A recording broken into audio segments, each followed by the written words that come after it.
This is MRN Crew Call, brought to you by Hercules Tires.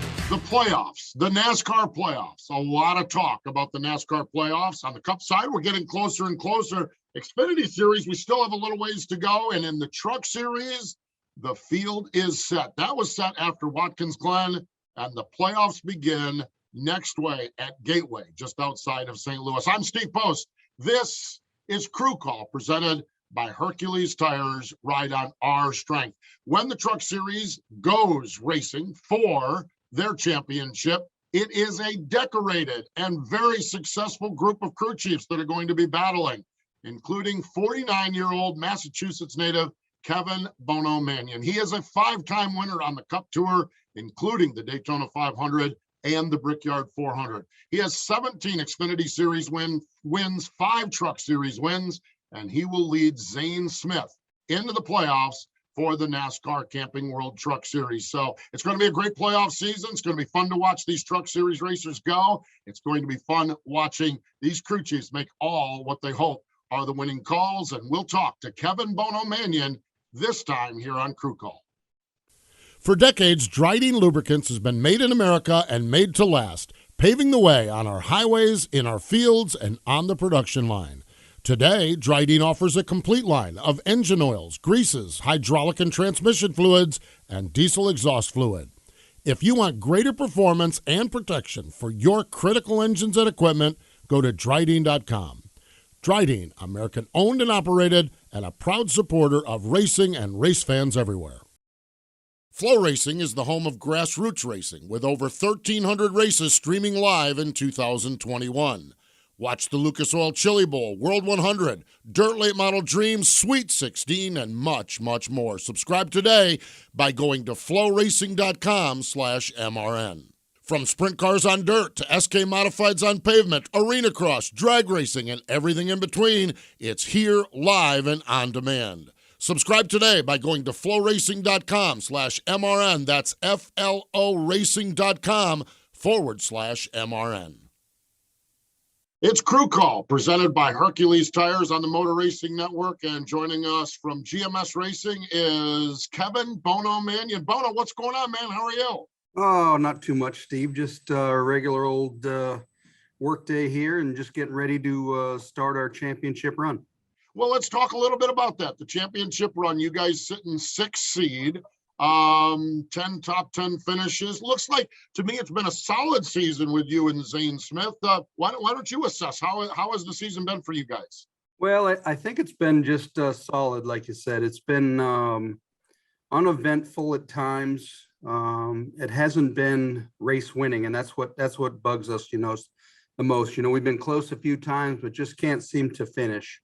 So can't seem to close the deal. So going into the last, handful of races here, we're just going to take one at a time, one race at a time. So really studying on Gateway, how can we go there and win, so and advance to the next stage of the playoffs. So I think the races have gone smoother this year for us at times, but still just haven't been able to close. So if we can get the closing done, I think we'll be okay.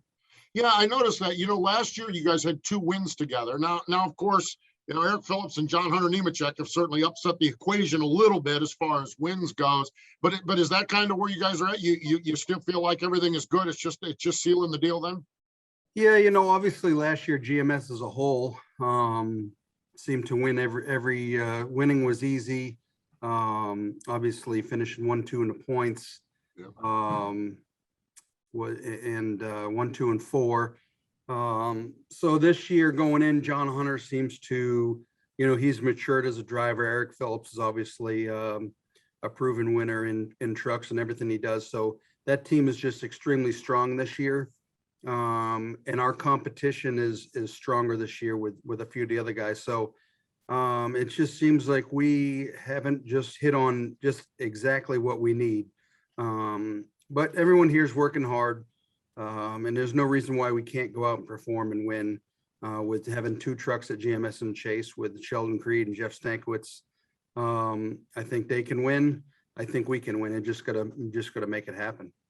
You mentioned we had Jeff Stankiewicz on just a little bit ago here on Crew Call, and the lineup of crew chiefs there from from Jeff to Deneke to, I mean, you have got a fascinating group of everything from hardcore New England or Virginia racers to engineers from Cornell University. It's quite a dynamic group you guys have up there.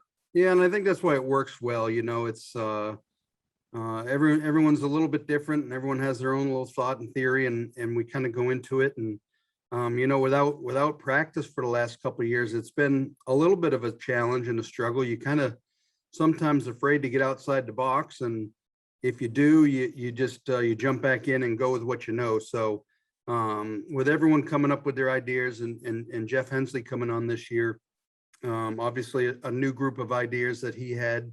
So we kind of just all work together and try to come up with, and all of our setups are generally pretty close, and the results are generally pretty close. But it's just like closing out the deal here, and I wouldn't say upsetting the Toyota camp, you know, but obviously we're a Chevrolet team, and we feel like Chevrolet's given us everything we need to move forward. We just haven't had the results like last year. So dot our I's, cross our T's, and move on and make it happen.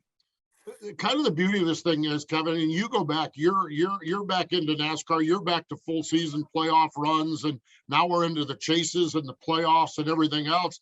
It kind of, for a situation like yours, yeah, you've got a little ground to catch up with bonus points and everything, but it kind of is a reset of the table as well as you guys roll into Gateway next week. Yeah, so the bonus points are good to have, you know, for sure, but it is the reset button. So we kind of hit it. We're very close to the top now. We feel 6th seeded is better than 7th, and you know, I think looking at the upcoming races, I think we're strong at Gateway. I think our team is strong at Bristol. I think you know, Vegas, we're good. Darlington, it's good. We're getting to go back there for the 3rd time in 2 years, where Zane had never seen the place. So that's a tricky little track there, and I think we'll be strong there. Our company is strong, so we've had good runs there, just haven't finished. So reset the points, like you said, and I think we're going to be just fine. Yeah, I think you guys will too. Kevin, I want to go way back with you just a little bit here. The New England, you're from up in Massachusetts. What was it, 14 years old you started working on a modified? How did you even find that? Yeah, you know, so I grew up in Boylston, Mass, and that's the home of, you know, Jeff Fuller, Bobby Fuller, Rick Fuller. So Jeff obviously made it down south here and was successful. And I worked on Jeff's modified up there, but it was Bobby Fuller's modified, which his son is Robbie Fuller, which was my same age. We went to school together. And literally their shop was close enough to my house. When you fired up an open header modified, you got on your bike and you went and found that noise. So yeah, it was growing up in a small racing town that's close to, you know, you can drive to 6 local short tracks within an hour: Stafford, Thompson, Riverside. You know, then you go to the northern side of it to, you know, New Hampshire and Maine, and modifieds are racing actually, I think next weekend up at Beach Ridge. So so there's a lot of local tracks up there that you know, unless you're a local fan, you don't know of. So Saturday night racing is alive and well in Massachusetts, up in New England. So just the noise of a car drew it to me. In Shrewsbury, Mass, which is one town over, there was a lot of great racers out of Shrewsbury, and that's where Shrewsbury and then Westboro Speedway. So when I would go visit my aunt, you could hear Westboro Speedway. So my dad took me over to Westboro Speedway. So just because you could hear the cars. So, and that was only 20 minutes from the house. So growing up in New England was a place to be for a local racer and hear a noise like that. You know, one of the other things that always strikes me about New England, and going back before our time, when Ron Bouchard and Jeff Bodine, they made the move down. But then when I look at the crew chief world we have right now, from Scott Zipadelli, Greg Zipadelli, obviously, Tommy Baldwin, Slugger Labby, another guy, there is a rich history and heritage of mechanics from that area as well. Yeah, there sure is. You know, I know quite a few of them. You know, I ran into Steve Levitt the other day at the store from Maine. He said he was going back up to Maine. You know, obviously chassis builder. I believe he was one of the founders here, or one of the guys that helped start GMS Fabrication with the chassis stuff. So Steve's been around a while. a lot of guys from up in New England. And it's good, a lot of racers, a lot of guys, a lot of people moved down. We moved down, we rented a house, and it was Tommy and Eddie DeHunt and Gary Putnam and Ray Holm and Russell Simpson and Steve Park, and the list went on of just crew members that you don't even know, that have moved down and that work in the shops now. Yeah, you moved on. I want to talk a little bit more about this. You make it sound so simple and so easy. It was 1995. You moved down with Tommy Baldwin, okay? And you guys rent a house and you become bed and breakfast. I don't know what you become. What was it? Apartment 3A, apartment 3B, 3C. You guys might have been better than Hornaday's couch. Yeah, so we had a couch and and I had to pay the bills, and so that was my job, as I was the responsible one of the group, and I think my mother taught me well to save money and pay your bills. So I would have to collect the money from all the guys, but yeah, we had 3A and 3B and a chaise lounge and a couch, and you could gain seniority and get up and get a bedroom one time if one opened up, but it was just people moving down, you're making phone calls and people that, hey, if you want to move, now's the time. I mean, there's jobs out there, come on down. And that goes for years before us, and I'm sure it'll go years after us as well. For sure. Yeah. You, during this time period, the connections you make, you end up getting an opportunity with Dale Earnhardt Jr., Chance 2 Motorsports. A big break for a kid from Massachusetts. Little did we realize what it was going to turn into with 2 championships. What was the opportunity like there, and how did that develop for you? It was just one of our tenants that moved in, Steve Park. Obviously, Tommy and I worked on the modified that he drove up there, and he had moved down, and we had moved down all about the same time. And he was over at Earnhardt's driving the then Busch car, the 3 AC Delco car, and Ty Norris was a big part of DEI at the time, and we we hung out a lot, went to concerts and just things that you did back then. And Ty said, man, there's an opportunity over here to help out Dale Jr., and that's kind of what started everything.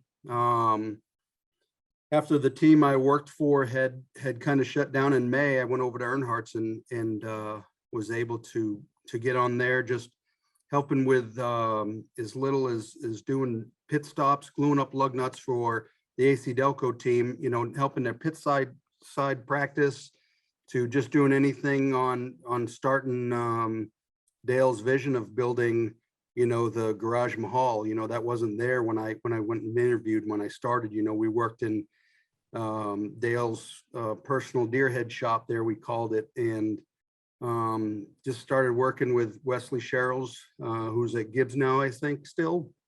It was just a couple of us and Dale Jr. and driving a dually to the racetrack and just having fun, but also learning and doing it hands-on and kind of the hard way. Things weren't just given to Dale Jr. We had to work hard and take an old car and make it better and go to the racetrack. So it was a great opportunity to work on the Chance team, the original kind of late model Chance team, and turn into a Busch car that Dale Jr. eventually got in when Steve moved up to Cup. So when Steve moved up to Cup, I was able to move up with him. They obviously needed employees with starting a Cup team at DEI. So, and then, the rest is history, just going through the Cup years of the one car with Pennzoil with Steve, and then after Dale's passing and Dale Jr. wanting to start a Busch team with Teresa, Chance 2. So it was only fitting, and between Richie Gilmore and Dale Jr. asking me if I'd head that up, it was a great opportunity, and something that I will never forget. The days and years and nights and weekends of helping, being part of building that team was really cool, and then be very successful with Martin and the different drivers we had in that. So like I said, the rest is history. I was able to continue with DEI when we merged with Ganassi, and hook up with Jamie and win some very big races that you know, kind of set you aside. And it was kind of cool that New England connection you were talking about, Slugger, Tommy and myself, we had all 1 to 500. We were all very tight. You know, we used to hang out a lot together. We still do. So, so it is, like I said, the rest is history. I'm enjoying, I wouldn't say I'm retired by no means. I work a lot in the truck series, but back then the truck series was, the retirement series, but it's alive and well, and one of the most competitive series I've been in a long time. And it's a lot of fun over here. You're working along Daytona 500, Brickyard 500, 5-time Cup winner. We talked about the Xfinity success, 17 wins, including and the 2 championships with Martin there at Chance 2. And you had an interesting time. You were working and under contract, I believe, with Chip Ganassi Racing, and Tommy was starting his team.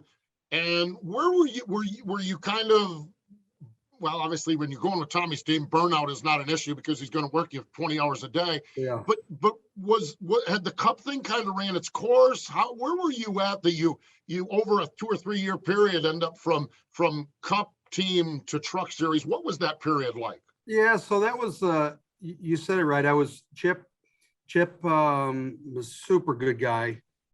Enjoyed the heck out of working for Chip. He's a racer's racer. I liked a lot of the things Chip taught me, a lot of his sayings, a lot of his, very smart guy. But I had a long-term contract there, and he honored it 100%. And we were sponsored by McDonald's at the time and Bass Pro Shops, and I'd kind of run my course. By no means am I an engineering crew chief. I'm more stick and ball and pencil and paper type of guy, but rely heavily on working with my engineer. So it was kind of Chip's company turned into once again an engineer driven company, and I was kind of the odd man out. So Chip said, "Hey man, you want to do something different? I'll help you along the way." And at the time, Ganassi was doing pit stops for Tommy, and Tommy, obviously, I moved here with him, and he had a sponsor and a driver and needed a crew chief. So Tommy and Chip talked, and they worked out a deal where I was getting paid and I was helping a friend, and it was kind of a win-win for everyone. So it worked out good. We had a great season that year, and it was a good reset for me. Tommy's team was funded. It had Mike Lynette, it had Pilot, everything was good, but we drove to more races than the other teams, which we didn't have as many parts as the other teams, but at the end of the day, we made every race. We went to every race. We had good parts. We had good finishes, and to me, it was a successful year, and it was a good year for me to remember where you came from, and hey man, I don't mind getting in a car and driving after a race and taking turns, and that's where we came from, and that's kind of was good for me, and so a year doing that, and then Tommy's racing is a tough deal, and it was kind of falling apart, and we did a few more, and he says, "Man, we can't do it no more. I can't pay you no more." So I looked for another job, and Petty was looking for a guy just for the 6 months to fill in to help Sam out, try something different. And we did that, and I had a good time over there with the Pettys and Sam, and then I talked to Kyle about a K&N chassis because I had a vision of building the team, and he said, "Man, you need to just come over here, and I need a crew chief." So a couple years of that, and then I built my K&N team while I was there, and truth be known, that was just a mistake for me as far as, trying to do my job and build a team. I've always kind of run the modified, but it's 3 or 5 races a year, which is simple, easy. It doesn't take away from your job. The K&N car, building that took away from my job at KBM, to where basically lost my job over it, and so that hurt, like, cause it's hurt when you get fired or quit, or I for surely didn't quit, but I basically got fired, and that made me wake up. So I took some time off there towards the end of the year and just kind of regrouped, and hey, do I want to get out of racing? Want to try something different? And it was, well, let me sell my assets of my K&N team and try something different. And I was able to do that at DGR with David Gilliland. And, you know, so that was the next couple of years. And that was a 6 to 8 race truck program that turned into, you know, we almost won our third race out, run second at Martinsville with Kyle Benjamin. And David's like, we can do this. Yeah, I said, yeah, we can do it. And so that 6 to 8 race truck deal turned into, you know, 2 full-time teams, 3 full-time teams. And they've been, after 2 years of doing that, I wasn't burnout because I really liked racing over there. They're a good place to work. It was just Zane had called with an opportunity to come up here and be more just a crew chief and try to win a championship. And so that's where I've been the last couple of years. So that's how I basically got to the trucks. I'm kind of always tagged myself as being at a place for a long time. I was at DEI for a long time. And now it seems like every couple of years, you know, the trucks is, you just move on. And I surely don't like that. Want to get somewhere that you felt welcome and wanted and can be a help. So we'll see what the future holds. But, you know, GMS is potentially going cup racing here, which is a whole nother cup of tea, you know, that sounds interesting, but not so sure that's my cup of tea. Kevin, one of the things off the racetrack that you and I had shared is that you had a period of life where you were a single dad. You're back married now with a family and everything.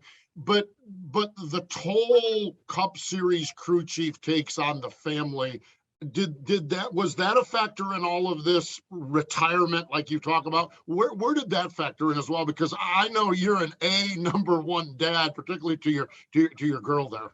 Yeah, you know, so I don't know where it factors in, but foremost and most important, yes, I am remarried, a wonderful wife, Elizabeth, a son, David, and of course, my daughter, Avery, you know, who is now 18 and grown up and knows everything, you know, the deal. So starting college in a few weeks actually here. So the family life, it definitely took, you know, was that part of should I get out of racing and try something different? But, you know, racing, I don't want to travel as much. The truck series is good for that, you know. It's good schedule, especially with the COVID thing. It's kind of gone to shorter schedule, which one-day shows are great, you know. But the cup deal definitely took a toll on missing things in my daughter's life. You know, I was fortunate I was a crew chief, so having a motorhome for a little while, she was able to come with me.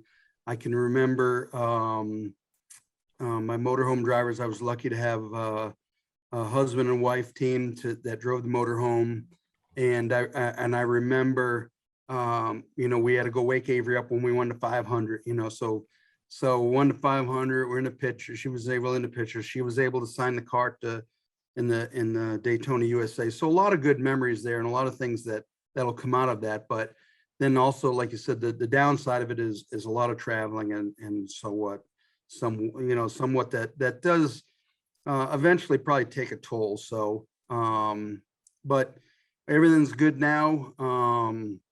Like I said, I'm trying to by no means retire from racing, because that's, I don't know, like I said, when I tried to get out, that's all I knew. Everything kept leading back to that, you know, whether it was, oh, let's start a truck team, to we'll just run the modified series. That's kind of what Tommy's doing this year, taking a year off and just run the modifieds, you know. So he'll hit a couple 3 races a night, you know, or a week rather, and just kind of travel the circuit. So all well and good, but something still has to pay the bills, you know. So but all in all, I mean, no complaints, just looking forward to keeping the family involved. I think that helps a lot in racing to keep a happy marriage. We did a dinner one time. It was a bunch of us single dads got together at this beer. I remember Avery, my 2 little girls, 18 years old. Where's she going to college? Yeah, she's just going to go to Mitchell for a couple of years, you know, and then, you know, kind of decide. Kids nowadays, I mean, it's just different, right? So I support her in anything she wants to do. And this is, so she going to go for business. You know, if we start a race team and do a truck deal or something, you know, want to keep the whole family involved. So Just a couple years of that, and then see where we're at after that. Love it. That's for sure. Yeah. My little one at that dinner is a junior year at Charlotte. So it's like, good God almighty. Yeah. Time marches on. That's for sure. Should you have to go back to real work, real life out of racing? Did I get this right? You're a licensed plumber? Yeah. So I don't tell too many people that. They'll want me to come fix their toilet or something. But, well, that was my next question. So licensed plumber by trade, did that for 4 years out of school, went to a trade school. So that's, and obviously down here building and anything construction wise, you would kill it, so try to hire a plumber right now or a construction, anyone in construction. So, but I really like doing all of that stuff. So, the flipping houses and all that stuff seems fun to me. And I have enough work around the house to last me a lifetime. It just comes out of my pocket instead of someone paying me to do it. So, but we have fun doing that and fun just working around the house, trying to fix the house up and the shop we have in the backyard for our race team someday. Our shop is 3 times as big as our house. So that's kind of a dream of mine, always had, and kind of fell into one. So that's where we're at now. What a journey. What a trip. That's for sure. From Boylston, Mass, through the Fuller shop, through the Fuller School of Racing, which was a college education, I'm sure in itself, all the way to whatever the future holds. And Bono, we wish you the best as the playoffs dawn next week. We wish you the best in the playoffs and appreciate you joining us here on Crew Call. Sounds good, Steve. Thank you. There we go. That's Kevin Bono Manion from GMS Racing, crew chief for Zane Smith, ready to run for a championship starting next week at Gateway. Citywide to countryside, whatever you drive, wherever you go, Hercules has the value, selection, and industry-leading warranty to get you there no matter where the road takes you.